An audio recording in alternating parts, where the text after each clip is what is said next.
Mga kababayan, huwag nyo nang hanapin ang mga pulis sa presinto sapagkat kami ay nasa inyo ng mga telepono. Dial 911, darating kami sa loob ng 5 minuto. Lilingkod sa bawat Pilipino at magbibigay ng tamang impormasyon para sa tahimik at maayos na Pilipinas. Police News Network, alagad ng batas, tagapagtaguyod ng balitang pulis, sandigan ng mamamayan, patnubay ng katotohanan. Kampo Krame, maghahatid ng pinakahuling kaganapan at nagbabagang balita. Ito ang PNN Police News Network. At ngayon, ang inyong mga tagapagbalita. Magandang hapon, Bagong Pilipinas. Kami ang inyong alagad ng batas, tagataguyod ng Balitang Pulis. Patrolman Regan Robles mula sa PNP Aviation Security Group. At ngayong hapon, makakasama natin muli bilang guest co-host sa programang ito, si Seaman First Class Journalist Rosel Faulbe mula sa Philippine Navy. Magandang hapon po sa iyo, ma'am. Magandang hapon din po, sir. Maraming salamat po muli sa Philippine National Police sa pagbibigay sa amin ng oportunidad na maging guest co-host po dito sa Police News Network. Kami po ay naghahatid sa inyo ng tamang balita, kwentong ng pulis at serbisyo para sa mamamayan. Ito ang PNP News Online. Ang pangunahing balita ng Police News Network, alagad ng batas, tagataguyod ng Balitang Pulis.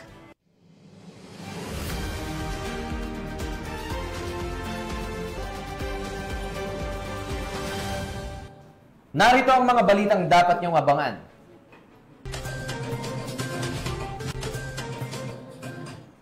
Pitong drug suspect nasa kote sa bypass operation sa Malolos, Bulacan. Shabu nasabat. Peking dentista arestado ng PNP Anti-Cyber Group sa Iloilo. At high-value individual timbog sa Davao Oriental.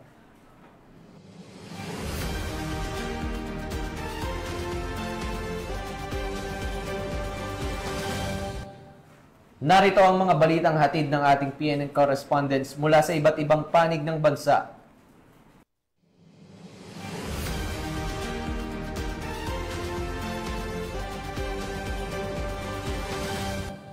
Simulan natin ang balita mula sa bahagi ng Luzon.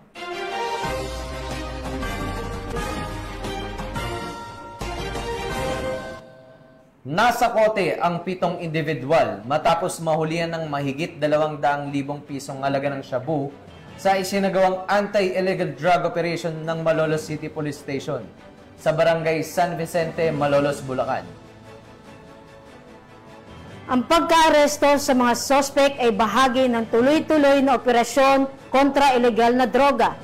Alinsunod sa direktiba ng PNP Chief Police General Nicolas Torre III sa layunin putulin ang daloy ng ilegal na droga sa mga mamayan. Naakibat dyan si Patrolwoman Janice Bulahaw. Arestado ang 7 drug suspect sa ikinasang anti-illegal drug operation ng mga operatiba ng Malolos City Police Station sa barangay San Vicente, lungsod ng Malolos, Bulacan. Ang operasyon ay pinamunuan ng Station Drug Enforcement Unit ng Malolos City Police Station sa ilalim ng pamumuno ni Police Lieutenant Colonel Romel E. Heneblaso, Chief of Police ng nasabing istasyon. Kinilala ang mga naarestong suspect na sina alias Halal, 26 anyos na isang water station attendant, alias Bokari, 29 anyos na isang Shopee rider, alias Abdul Halal, 25 anyos na isang vendor, alias Makmak, 22 anyos, alias Ladin, 22 anyos, alias Renren, 25 anyos, at alias Migi, 23 anyos, na pawang mga construction workers. Nakumpiska mula sa mga suspect ang 16 na piraso ng heat seal transparent plastic sachets na naglalaman ng hinihinalang shabu na may tinatayang kabuuang bigat na 31.2 gramo at may standard drug price na 212,160 pesos. Nasamsam din ang 500 peso marked money na ginamit sa bypass operation. Ang mga suspect at nakumpiskang ebidensya ay nasa kustodiya na ng Malolos CPS para sa kaukulang dokumentasyon at pagsasampa ng kasong paglabag sa Section 5 at 11 ng Article 2 ng Republic Act 9165 o ang Comprehensive Dangerous Drugs Act of 2002. Patuloy ang maigting na kampanya ng Bulacan Police Provincial Office laban sa ilegal na droga, alinsunod sa direktiba ng pamahalaan upang mapanatili ang kapayapaan at kaayusan sa lalawigan. Mula dito sa gitnang Luzon, ako ang inyong PNN correspondent, Patrolwoman Janice Bulahaw, alagad ng batas, tagataguyod ng balitang pulis. Maraming salamat, Patrolwoman Bulahaw. Hindi na nakapagtago pa sa batas ang isang lalaking na kinilalang top 2 most wanted person sa bayan ng San Manuel, Pangasinan, matapos itong maaresto ng mga otoridad dahil sa kasong lascivious conduct. Magbabalita dyan si Police Corporal Rafi Veloria. Mas pinaigting na operasyon kontra kriminalidad, napasakamay na ng mga otoridad ang kinikilalang top 2 most wanted person sa bayan ng San Manuel, Pangasinan, dakong alas 9 ng umaga nito lamang ika-14 ng Hulyo taong kasalukuyan. Kinilala ang suspect na si alias Romeo, 62 taong gulang, may asawa at residente ng Barangay Flores, San Manuel, Pangasinan. Ang operasyon ay isinagawa sa Barangay Giset Sur, San Manuel, Pangasinan, na pinangunahan ng San Manuel Municipal Police Station, katuwang ang iba pang unit ng PNP, alinsunod sa warrant of arrest na nilagdaan ni Honorable Jacinto Miren de la Cruz Jr., Acting Presiding Judge, Regional Trial Court, Branch 49, Ordanetas City, Pangasinan, na nagresulta sa pagkakaaresto ng naturang suspect kaugnay sa kasong lascivious conduct na may inirekomendang piyansang nagkakahalaga ng 180,000 piso. Ang suspect ay nasa kustodiya ngayon ng San Manuel Municipal Police Station para sa dokumentasyon at tamang disposisyon.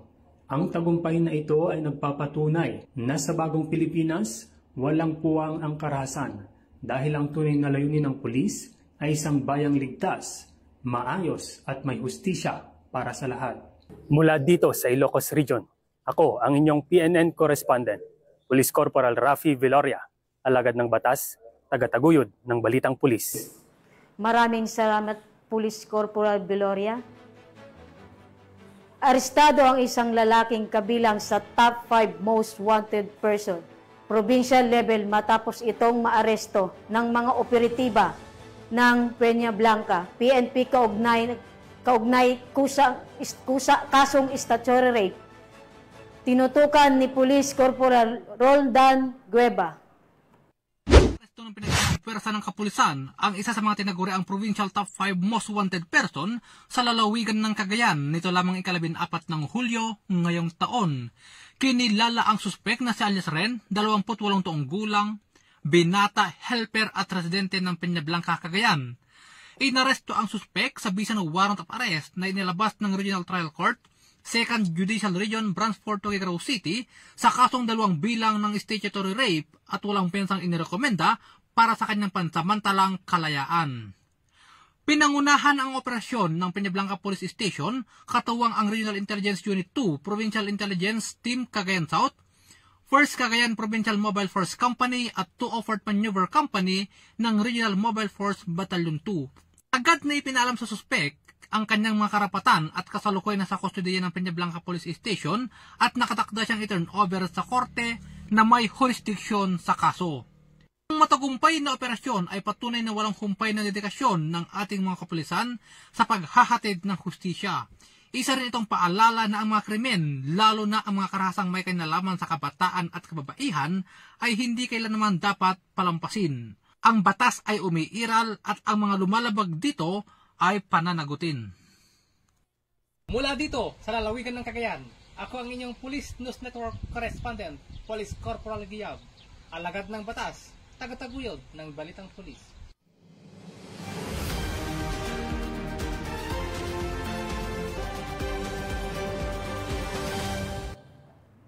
Maraming salamat, Police Corporal Guiab. Tunghayan naman natin ang balitang mula sa Visayas.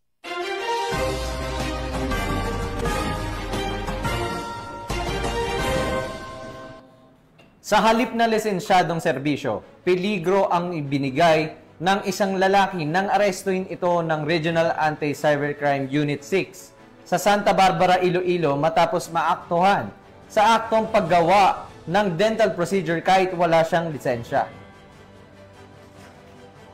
Naharap ngayon ang sospek sa kasong paglabag ng Philippine Dental Act na may kaugnay sa Cyber Prevention Act of 2012. Ang report mula kay Patrolwoman Mary Grace Artuesla. Walang kawala sa batas ang isang lalaki matapos itong maaktuhang nagsasagawa ng illegal na home dental service sa Barangay Balabag, Santa Barbara, Iloilo City. Batay sa isinagawang investigasyon, nadiskubre ng mga otoridad ang Facebook post ng suspect na kung saan ito nag-aalok ng murang pagpapakabit ng dental braces sa halagang 1,500 piso na walang kaukulang permit o lisensya para magsagawa ng naturang serbisyo.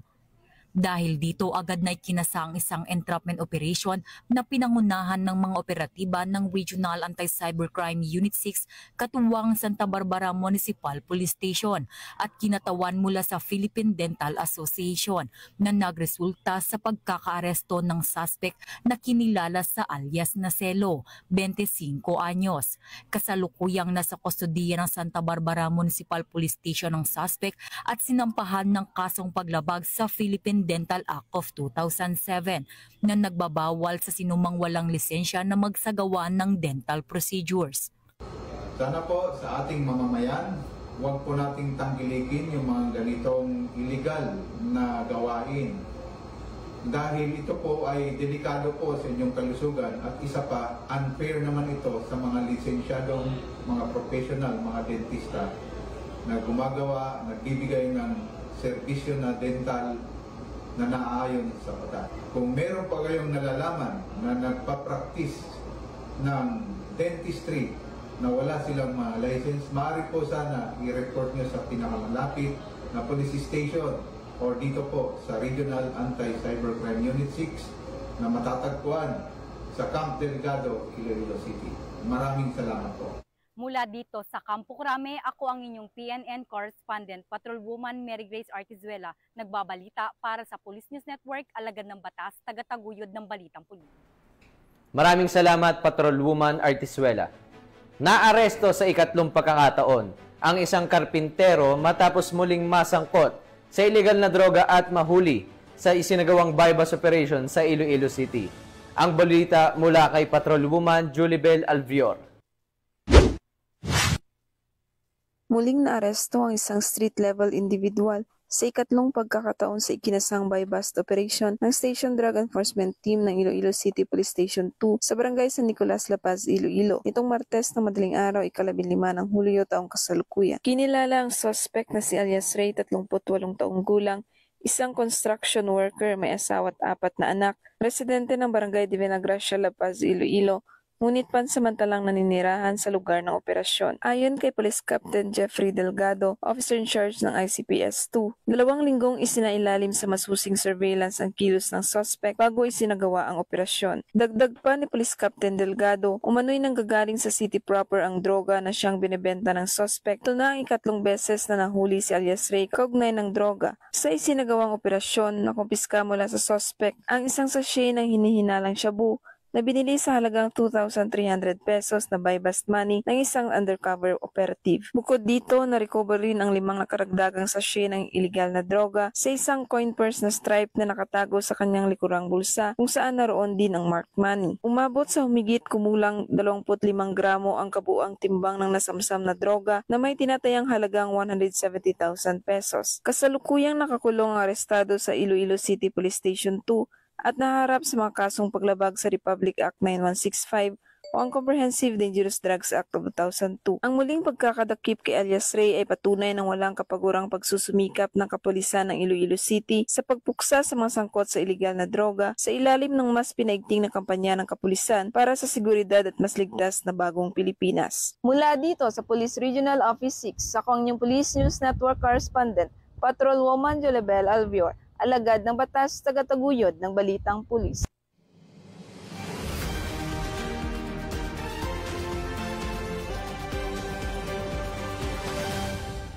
Narito naman ang mga balita mula sa bahagi ng Mindanao.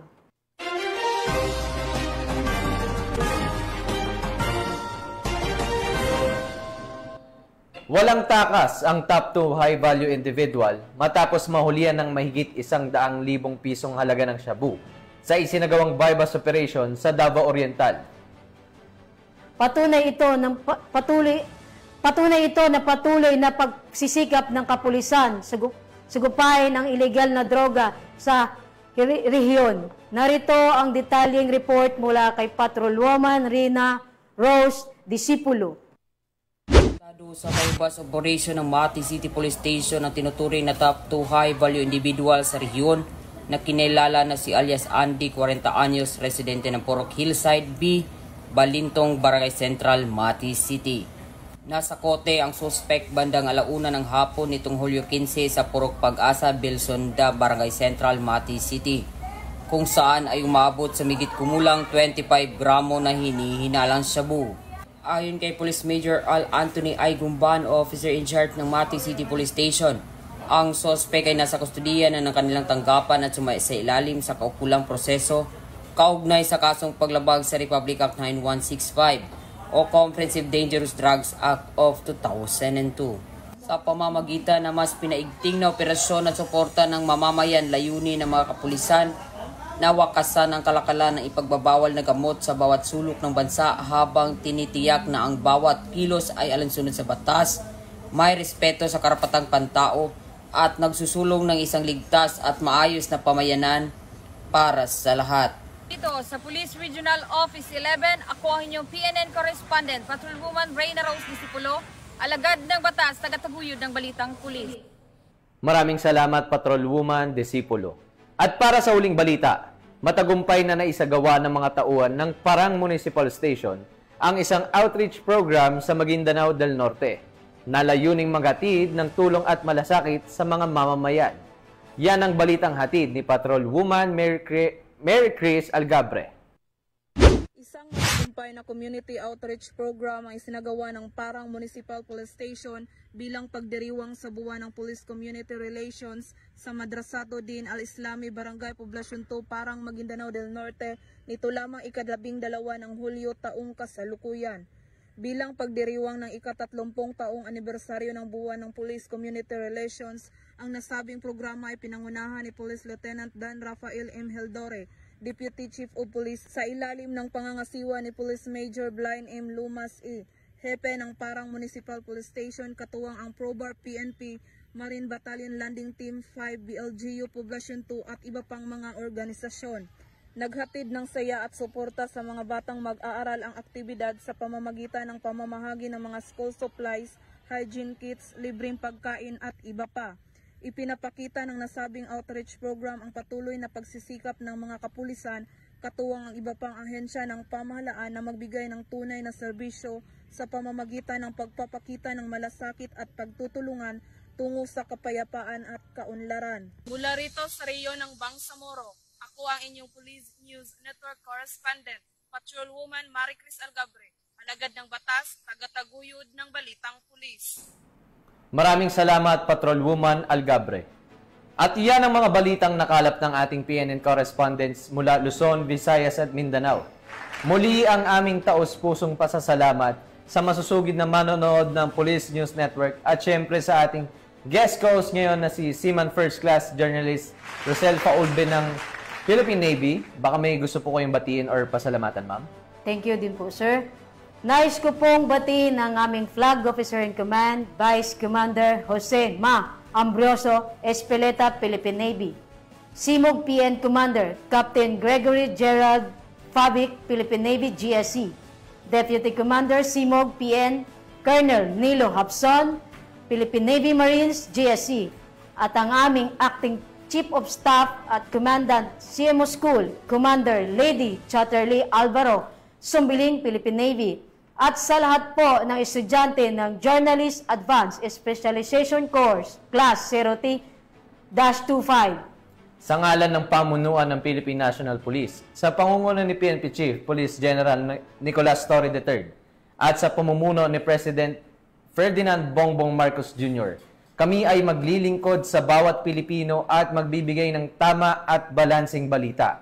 At kami po ay muling nagpapaalala na huwag nyo nang hanapin ang mga pulis sa presinto sapagkat kami ay nasa inyong mga telepono. Dahil 911, darating kami sa loob ng 5 minuto. Dahil sa bagong Pilipinas, ang gusto ng pulis, ligtas ka. Mula rito sa tanggapan ng tagapag-ugnay ng pambansang pulisya, kami ang inyong alagad ng batas, tagataguyod ng balitang pulis. Patrolman Regan Robles mula sa PNP Aviation Security Group. At si Man First Class Journalist Rosel Faulde Philippine Navy, maghahatid ng tamang balita, kwento ng pulis at serbisyo para sa mamamayan. Ito ang PNP News Online. Ang pangunahing balita ng Police News Network.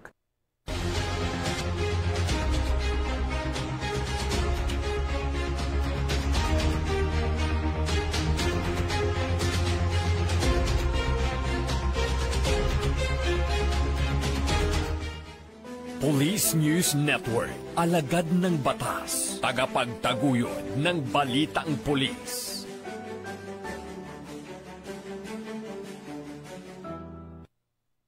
Mga kababayan, huwag nyo nang hanapin ang mga pulis sa presinto sapagkat kami ay nasa inyo ng mga telepono. Dial 911, darating kami sa loob ng 5 minuto.